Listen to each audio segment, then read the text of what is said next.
টাকার পরিমাণ বাড়ানোর জন্য শুধু অর্থ উপার্জন করলেই চলবে না বন্ধু, তার জন্য সাশ্রয় করাও শিখতে হবে।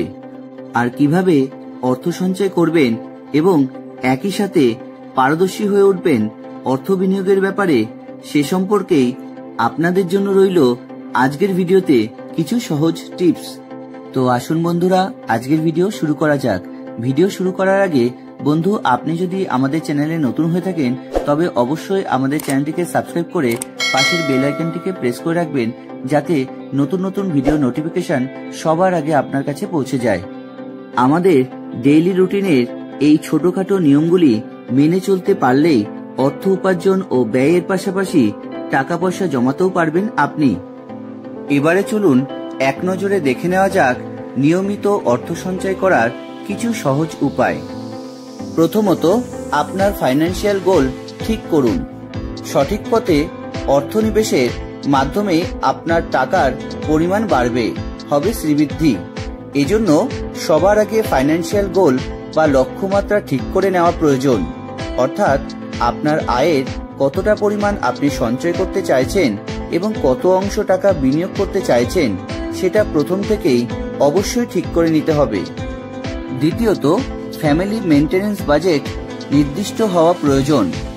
পরিবারে আপনি যদি একমাত্র উপার্জনকারী ব্যক্তি হন, তবে আপনাকেই সংসার মেনটেন করার বাজেট ঠিক করে নিতে হবে। অর্থাৎ মাসে আপনি কত টাকা আয় করছেন আর তার মধ্যে থেকে সংসারের জন্য কতটা পরিমাণ অর্থ খরচ হচ্ছে, এই হিসেবগুলি করে নেওয়ার পর ঠিক করুন যে আপনি কতটা পরিমাণ টাকা জমাতে পারবেন। তবে প্রতি মাসে নিয়ম করে নিজস্ব আয়ের কিছুটা অংশ সঞ্চয়ের চেষ্টা করা উচিত আমাদের সকলেরই। নিয়মিত অর্থ সঞ্চয়ের ক্ষেত্রে তৃতীয়ত যে নিয়মটি আমাদের মেনে চলতে হবে তা হলো আর্থিক বিনিয়োগে ফাইন্যান্সিয়াল অ্যাডভাইজারের পরামর্শ নেওয়া প্রয়োজন। আর্থিক বিনিয়োগের ব্যাপারে অনেকেই পারদর্শী হন। অর্থ নিবেশের ব্যাপারে নিজের ভালো লাগার বিষয়টি অনেকেই চর্চা করেন, কিন্তু যদি আপনি প্রথমবারের জন্য অর্থ বিনিয়োগ করতে চাইছেন এমন হয়, তাহলে অতি অবশ্যই ফাইন্যান্সিয়াল অ্যাডভাইজার বা বিশেষজ্ঞের পরামর্শ নেওয়া প্রয়োজন। তাহলে আপনি বুঝতে পারবেন কোথায়, কিভাবে, কতটা পরিমাণ টাকা বিনিয়োগ করে কি পরিমাণ লাভ পেতে পারেন আপনি। নিয়মিত অর্থ সঞ্চয়ের উপায় ক্ষেত্রে চতুর্থত যে পয়েন্টটি আপনাদের সামনে তুলে ধরব তা হলো লোন বা ঋণ থেকে বিরত থাকুন।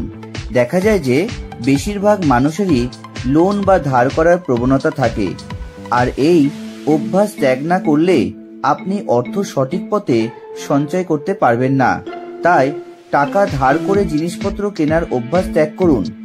ছোট ছোট ইএমআইতে অবশ্যই জিনিসপত্র কিনতে পারেন, কিন্তু টাকা ধার করে নয়।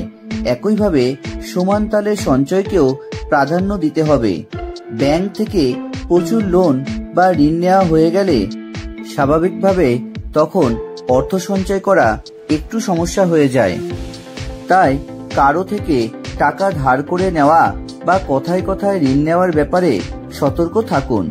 পরিশেষে এটুকুই বলবো বন্ধুরা, আপনারা যদি মাসে কত পরিমাণ টাকা খরচ করছেন সেই হিসেব লিখে রাখার অভ্যাস করুন, অথবা এখন বিভিন্ন অ্যাপের মাধ্যমে হিসেব করে স্টোর করে রাখুন। আর এই অভ্যাসের মাধ্যমে আপনি বুঝতে পারবেন যে আপনার আয়ের থেকে ব্যয় বেশি হয়ে যাচ্ছে কিনা। ফলত অতিরিক্ত পরিমাণে খরচ করার অভ্যাস থাকলে টাকা পয়সা সঞ্চয় বা সাশ্রয় করা এবং তা বিনিয়োগ করা সম্ভব হয় না। সুতরাং প্রাথমিকভাবে আজকের ভিডিওতে দেখানো অভ্যাস বা টিপসগুলি যদি মেনে চলতে পারেন, তবে অবশ্যই আপনি নির্দিষ্ট নিয়ম অনুযায়ী অর্থ সঞ্চয় করতে পারবেন।